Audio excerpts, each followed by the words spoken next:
सांसद कोई और आने वाले मीडिया के प्रभारी यहाँ आए हैं और हमारे किसान, मैं सबका इस प्रेस कॉन्फ्रेंस में अपनी ओर से स्वागत करता हूँ। मैं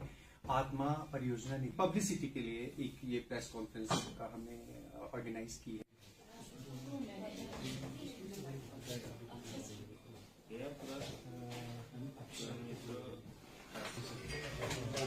मैं ये सभी आप सभी के माध्यम से अपने किसान भाई बहनों को ये बताना चाहता हूँ कि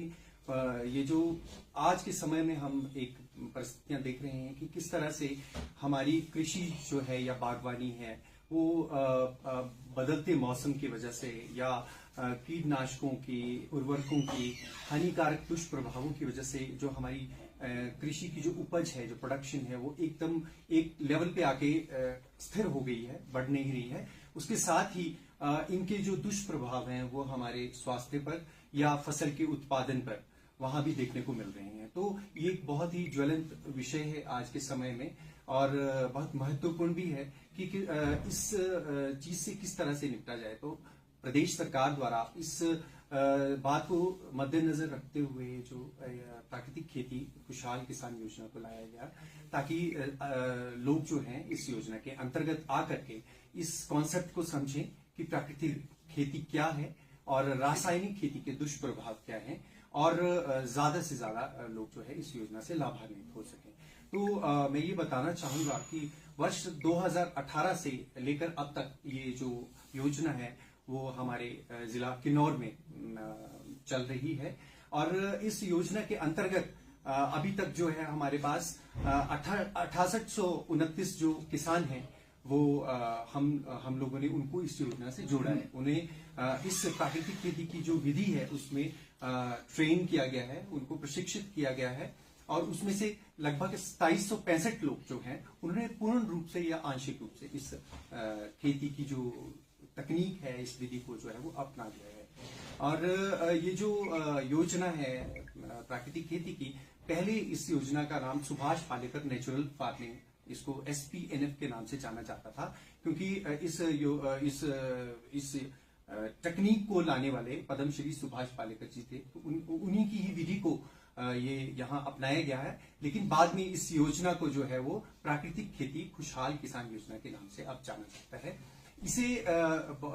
लोग कभी कभी जीरो बजट फार्मिंग का नाम भी दे देते हैं। वो इस वजह से है कि इस खेती में लगने वाले जितने भी घटक हैं जो हमारी फसल उत्पादन में हमारी सहायता करते हैं, वो सारे घटक जो है वो किसान जो है वो अपने स्तर पर अपने आसपास पैदा होने वाली वनस्पति और देसी गाय के गोबर और गौमूत्र से उन्हें बनाता है। तो उसे बाजार जाकर के कुछ भी ऐसा आदान जो है, कोई इनपुट्स जो है वो बाजार जाकर के लाने नहीं पड़ते। तो इसलिए उसका जो पैसा है उसकी शुद्ध जो है वो बचत होती है और जो भी वो अपनी खेती से या बागवानी से जो आय लेता है वो शुद्ध आय के रूप में वो प्राप्त करता है। तो इसलिए इसको जीरो बजट नेचुरल फार्मिंग भी कुछ लोग कहते हैं।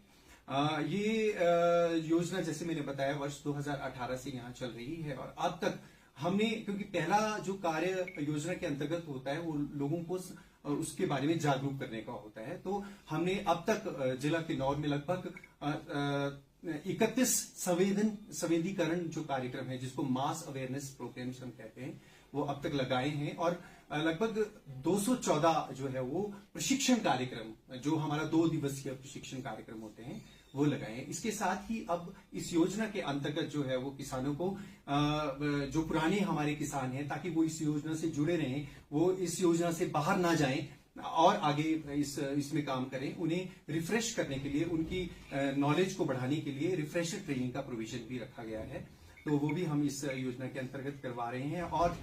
साथ ही किसानों को, क्योंकि जैसा हमने कहा कि ये जो प्राकृतिक खेती की जो विधि है इसका जो आधार है वो देसी गाय है, उसका गोबर और गौमूत्र है। तो अब तक हमने जिला किन्नौर में लगभग 32 या उससे थोड़ी अधिक जो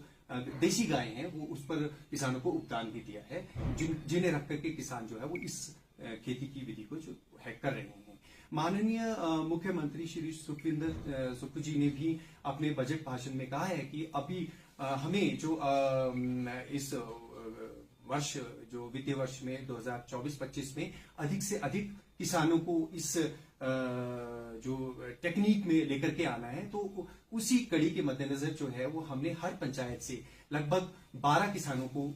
जो है वो इसमें ट्रेन किया जा रहा है इस साल। और जो उनका जो 34 हेक्टेयर एरिया है उसको हम प्राकृतिक खेती में जाएंगे। अब तक का हमारा प्राकृतिक खेती में जो एरिया हम कवर कर चुके हैं जिला किन्नौर में, वो 647.60 हेक्टेयर जो है ये क्षेत्रफल हमने प्राकृतिक खेती में कवर कर लिया है। और इसके साथ ही जब हम इन किसानों को, नए किसानों को और जोड़ेंगे, हर पंचायत से 12 किसानों को जोड़ेंगे, 876 किसान है हमारे साथ जुड़ेंगे, तो हमारा जो क्षेत्रफल है वो और बढ़ेगा। और साथ ही क्योंकि किसान जो है वो जो भी वो पैदा अपने खेत में करता है, चाहे वो बागवानी है या कृषि उपज है, उसको मार्केट तक ले जाने के लिए, फैसिलिटेट करने के लिए हमारे माननीय मुख्यमंत्री जी ने अपने बजट भाषण में भी कहा है कि एफपीओज का जो है वो गठन किया जाए, ताकि उसके माध्यम से किसान संगठित होकर के जो है वो अपने प्रोड्यूस को मार्केट तक लेके। अच्छी बात हुई है वो ये है कि फार्मर अपने प्रोड्यूस को तभी अच्छी तरह से बेच पाएगा जब वो प्रमाणीकरण उसका पहले से किया हो। तो उसके लिए इस स्कीम में एक प्रोविजन किया गया है। हमारे पास एक पोर्टल होता है जिसे सितारा पोर्टल के नाम से जाना जाता है। उसमें जो है वो अभी तक जो है हमने लगभग 2457 किसानों को उसमें रजिस्टर कर दिया है। उन्होंने सर्टिफिकेट्स, सेल्फ जनरेटेड सर्टिफिकेट उसमें ऑनलाइन मिलता है किसान को। तो उसमें स्टार रेटिंग भी होती है। उसके अकॉर्डिंगली जो किसान है वो अपने प्रोड्यूस को एफपीओ के माध्यम से या अपने निजी स्तर पर भी अपने प्रोड्यूस को बेच करके अच्छा दाम जो है वो किसान ले सकता है। तो ये एफपीओ के लिए अभी हमने किन्नौर में एक एफपीओ का हमारा प्रोसेस में है, जिसे अभी हम लोग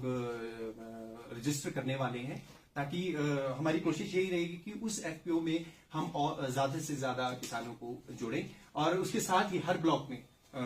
जिला किन्नौर के तीनों ब्लॉकों में हम कोशिश करेंगे। अभी हमने कल्पा में शुरुआत की है, पू और निचार में भी हम ऐसे एफपीओज का गठन करें, ताकि जो किसान संगठित होकर के अपने जो प्रोड्यूस को जो है वो आगे बेच सके।